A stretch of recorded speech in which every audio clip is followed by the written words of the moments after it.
This Farm to Fork segment is sponsored by NetFM. We're back at Crystal Cove Farms with Mr. Cary Caviglia. And Gary, you've got a block back here that's already been harvested.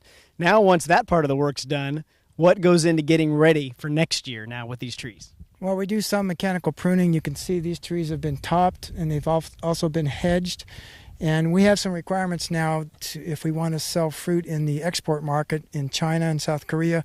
We have to bring the skirts up to get the fruit off the ground. So you can see these are being pruned and the skirts are high. And you can see off to the right there, I'll be shredding that pile of brush. That was just from the skirt that the pruner put there. Okay. So. Now, you do things a little different. A lot of citrus blocks have sprinklers that are out.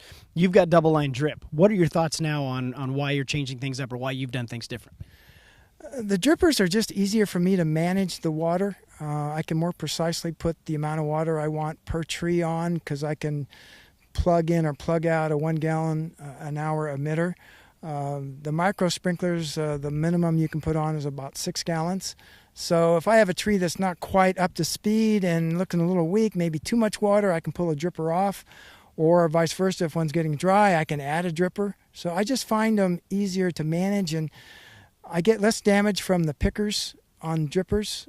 They don't hurt them as much with their feet as they walk through the grove and harvest, and it's just easier for me to manage them. Well, what gets me excited, too, is the fact, Gary, that not only are you living this dream, you were also an assistant professor for 4 years. You had a chance to actually put some time back in, teach our young farmers the way to come up properly, and then you got right back to making it happen. Yeah, I had early in my career, I did teach for 4 years at Cal Poly, and it was a very good experience for me. It was kind of like getting a second degree because I had to know the stuff to teach it. Sure. But I found out that I was more of an outside person, had a chance to farm, and I took advantage of it. Well, always impressed by the heart of a farmer. For Farm to Fork, I'm Rich Kreps.